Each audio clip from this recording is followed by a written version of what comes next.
we touched on that also. I don't know if we caught it in the recording or if it was in the green room, uh, my digital green room. Uh, Right. but this is a fun adventure. I'm telling you, it's just like this whole like Yeah. I don't know what to make of it. I'm just throwing shit up against the wall to see what sticks. But Yeah. but I digress. I digress. But we were talking about being able to do the things that you're doing. Like I said, I was kind of laying out. Yeah, I went to did a couple of workshops with Al-Anon, and did this whole day in Al-Anon event, and then came home and walked my dogs and went for a big walk for 2 miles. And did stuff, Sure. and then came home and cooked myself dinner, and and now we're doing a podcast, and then tomorrow other healthy things, like pickleball in the morning and kickball in the afternoon. I got a Totally. double header, and it's like that boredom. But then coming home at night, and last night I went to dinner with a dear friend, and I came home and I didn't even turn the TV on. And I Mhm. jumped on the couch, and both my dogs, Malcolm and Angus, just totally dogpiled on top of me. And for Yeah. 15 minutes, we just sat there and just chilled, right? And they were just like Yeah. happy that daddy's home. And you know, those moments, when I was in my disease, and when I refer to my disease, I refer to me being in that sick line of thinking, Yeah. because it wasn't my drinking, it was my thinking. Yeah. For sure. Right. Absolutely. I would So have good. never been able to enjoy moments like that, Right. and just realizing that holy smokes, right? These are the minutes and those moments that God has blessed me with, right? Absolutely. That 100%. moment of reprieve. So, Mhm. yeah, So good. It let's see. sounds There like you're was living and not just existing. That's the piece. right, thriving, right? You're And don't I thriving. still get him? I still, I gotta be careful, because I still have, that tendency of like, how could I get in some trouble today, right? It's like, you know, that guy's still behind me. It's like, but you sit down and you take a minute and you're like, okay, well, let's put this into perspective. I mean, and Yeah. people like me, people, places, and things still trouble me.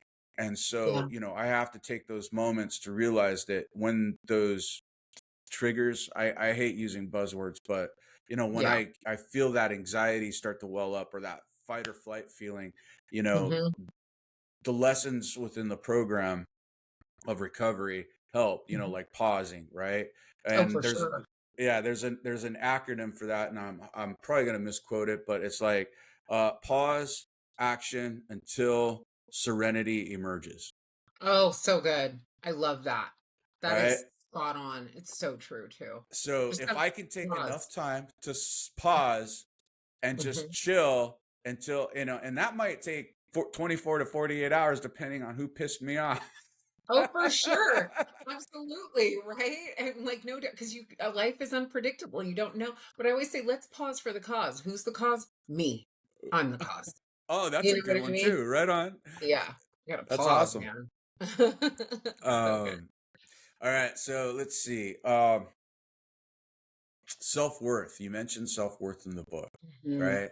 Yeah. That's a hard one to overcome. As a matter of fact, Mm. I even went through almost a year program working, Mhm. and this was outside of recovery programs, Yeah. dealing with self-worth and Mhm. being worthy. And it wasn't even until recently that I felt worthy enough to bow in front of Jesus. I mean, Wow. that it was that that idea Mm. of being worthy and Yeah. and or worthless was so ingrained in me that it Mhm. took years to just be able to say I'm worthy enough to bow in front of my Lord Jesus, right? And Yeah. again, I'm not a Bible thumper in any way, shape, or form, but it Right, was same. just like, it's just like when I fell Man. to my knees that first time, and like I said, it wasn't up until just maybe a year ago, right, Wow. where I was Yeah. able to do that. Talk to Incredible. me about your journey and how you started to overcome that shame and Mhm. overcome that self-loathing and Mhm. worthlessness, and find yourself worthwhile. So good. Guilt and shame is something that I believe at some point we all carry in some way, shape, form, or fashion. to some extent, right? And others, and some more, way more than others, right? And for me, mine was so wrapped up tight. It could have been, I could have felt like I was mummified in it essentially, right?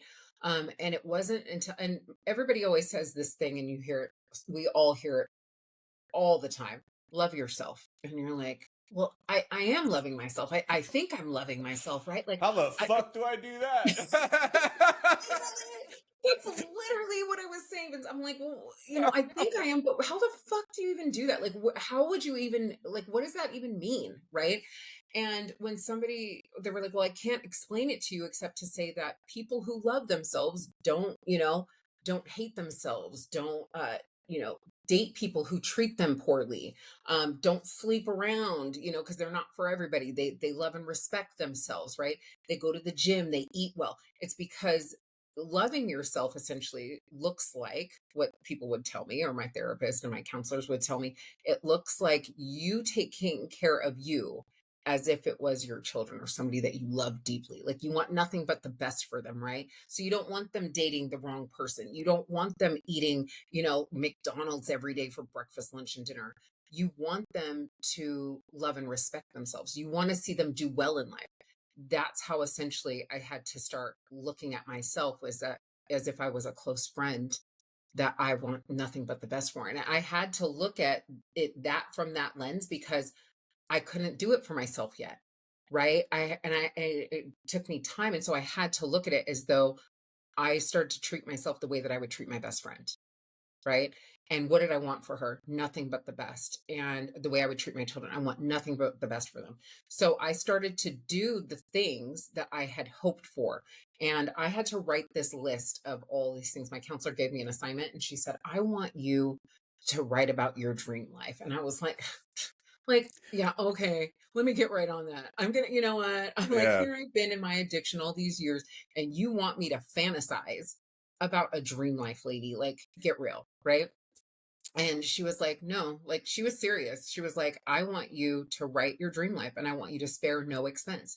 And I sat there and I was writing out these things, Vince, and I was thinking in the mindset of somebody who really loved themselves. Like, I want to have a nice car. I want to have a house that I own. I want to be a great mom to my kids, and not just a great mom. I want to be the mom that, like, makes them dress up at Christmas, right? And, like, we all Yeah. dress The alike, and they're pajamas. gonna, Yeah. oh, absolute That was matching in the book. pajamas. The pajamas. Yeah. I Hell yeah. love that, by the way. I was like, well, we could get into Yeah. the holidays because it's a rough Yeah. time for a lot of people who are It addiction. is. Yeah. Addicted. Yeah. Absolutely. Yeah. But that was like, I started to write this list as if I was the best version of me, essentially. And so and how does that, and I would think to myself, well, how does this person act? Will they go to the gym? I want to be the woman that goes to the gym on a regular basis. I want to be the woman who, like, when she's eating her food, people are like, wow, or the way she dresses, like, people are like, wow, she looks like a boss, right? Like, and I envisioned this. And so every single action that I took, whether it was going to a meeting, getting the time I got up and went to work and didn't call in sick, the way that I parented my children, and the way that just the person that I embodied became a version of myself that loved herself. And I wasn't going to just allow anybody into that space. Like, I worked hard to become this version of myself, and I wasn't going to allow just anybody to mess up that piece that I created, right? And so self-love doesn't come easy, and it does take time. It's a forever journey, but it's something that we have to put in and day out. And one more little component to that there was that I, like you, very similar to your amazing book, right? The comparison around your father, and how you had all this, like, this resentment and bitterness towards the person that he was. I had a very, and I don't talk about it in my book, actually, um, but my mother and I had I talk about it very briefly, a very tumultuous relationship growing up. And she did not treat me well. She didn't. And everybody in my family could see it and feel it. And I definitely could. And I had to forgive her and give her grace, because in the same way that I had hoped my kids would do for me. Right. And I had to just accept her for who she was, and understand that she was not going to change unless she wanted to, the same way I wasn't going to change unless I wanted to. And I was choosing change. And so whether she choose to love me or not and treat me right, I I was like, that's up to her. And the only person who's going to miss out on that relationship essentially would be her. But I wasn't going to, it wasn't going to matter to me at that point because I was going to learn, I was going to love myself the way that I deserve to be loved. And it wasn't going to come from an outside source. And so that was one of the biggest healing moments for me was when I accepted her for who she was and that I could not fix her or change her either, you know? That you bring up a great point, because that's like what we talk about, the family disease of alcoholism, and a lot of people don't really understand what that means. And I touched on my uncle Sonny, who talks about genetic continuity, and the way he described it to me, I don't think I did a really good job of describing it in the book. However, the way it was described to me in the conversation, he was the greatest guy. We just would have hours and hours of just conversation going back and forth. And he said that all of your family's traumas, right? The good things, the bad things, it's like they get wrapped into your DNA.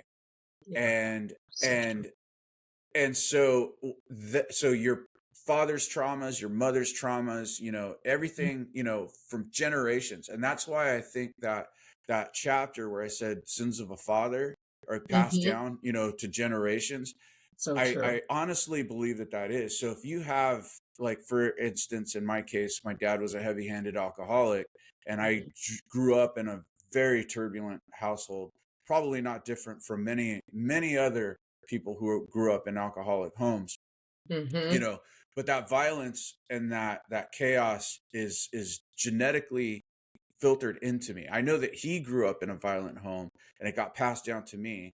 And I can Yeah. see it, that it has to stop with me. Right. Yes.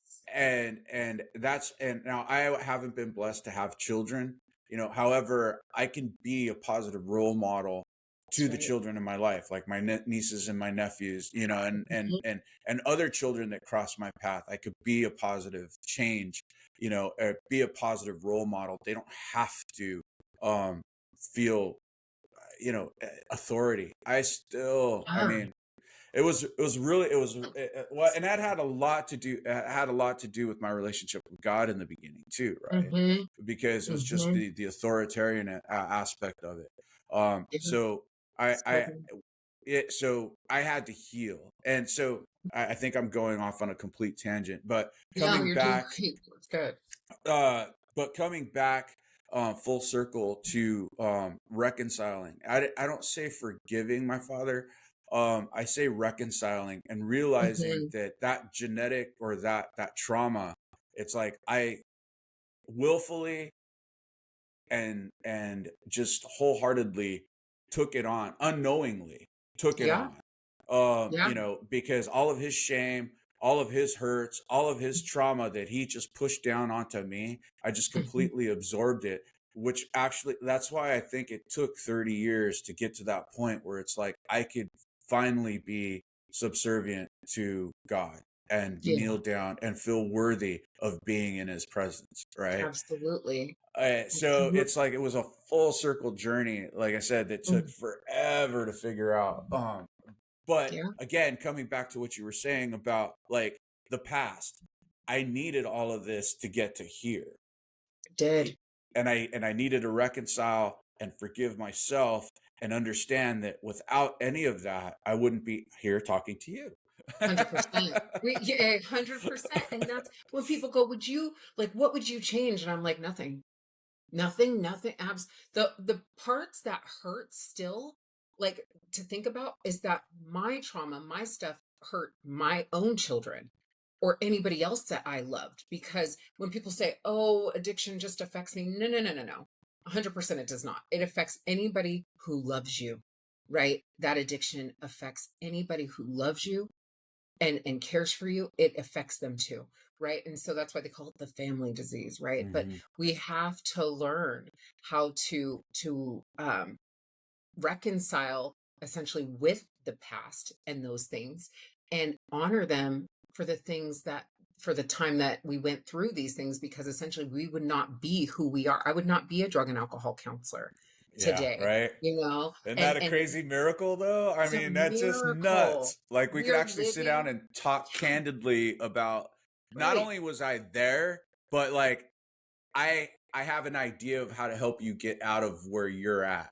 100%. Like I know what worked for me, and I can give you suggestions. I can tell you what worked for me.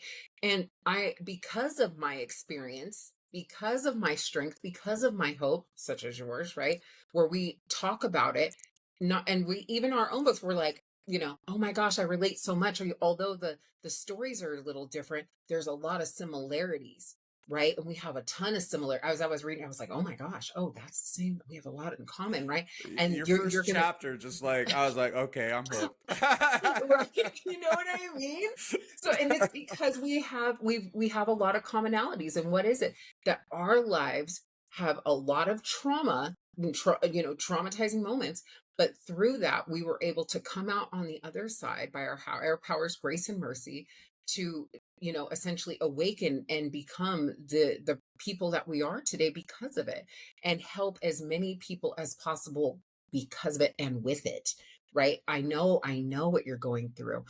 I'm not you, but I have a feeling, because I've been there before. I know what that's like, and I can help you out.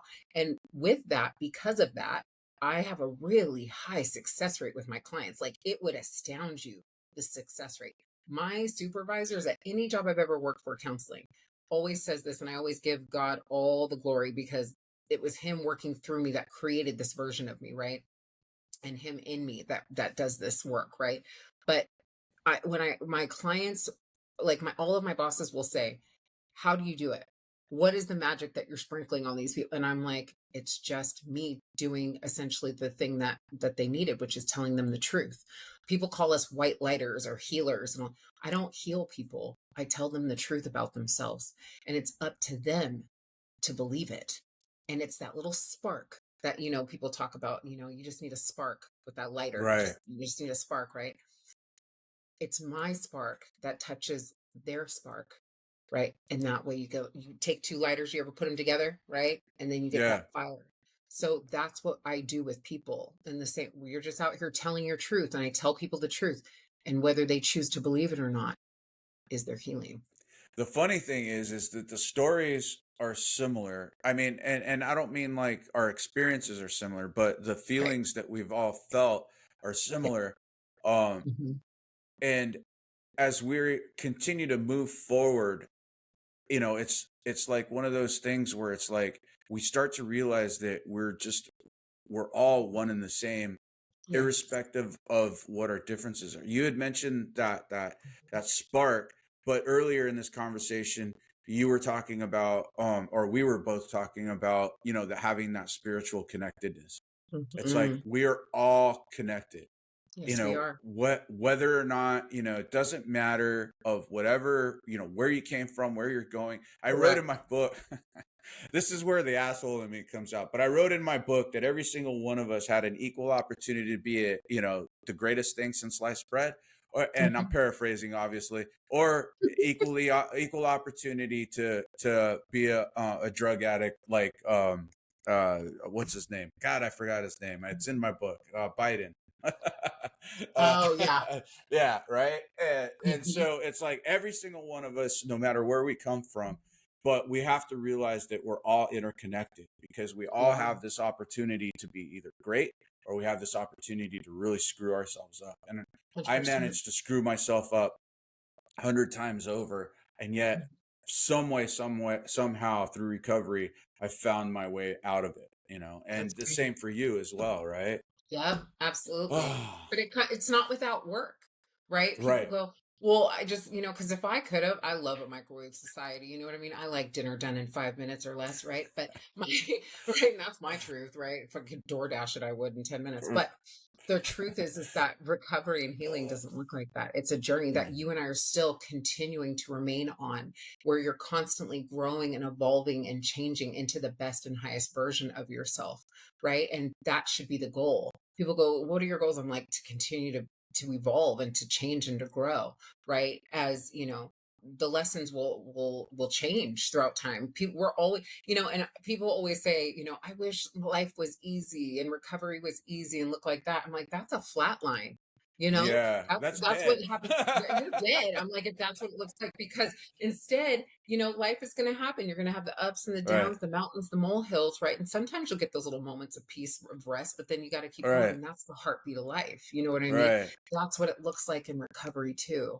Even if you and I are successful at this point in our life, which I would like to say that both of us are, which is fantastic, it doesn't come without its moments, right? Where we Exactly. have our moments that we have to grow through and change through, so yeah. What That's all. recovery's brought for me, and this is again, and I've said this over.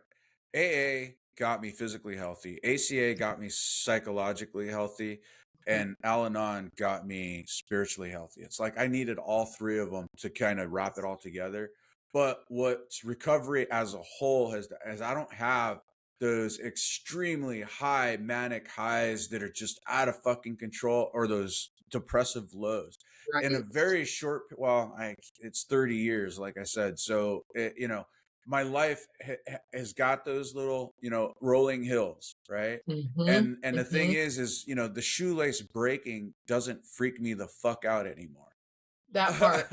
That whole entire part, like, I don't lose my shit and go throw it Right, all away and go sit in a box of wine and call the dope dealer for the night in a hotel because the shoestring broke. You know what I mean? right. 100%, and I turn to what works. It doesn't even seem as bad. And if it does, I just call somebody, talk about it, or I go to a meeting and I talk about it. And then I get the opportunity to reflect on it and how I can come up with the solution, right? I stay in the solution today. That's the difference, not in the problem. See, I mean, there's just a lot of things that bug me. People, places, and things still bother me. I mean, I'm not going to be honest about that. Yeah, Just because of the fact, and I know that I can't do it by myself, and you mentioned 100%. going to your meetings, and for me, my meetings, I mean, I go 3 times a week, sometimes 4 times a week, and then I do Nice. extracurricular stuff. And so what I realized that is that I have to have my meetings, because that is that place where it's like when I'm feeling like dog shit, even if I don't share or participate, just me being there is Mm, a testimonial yep. to the power of the program.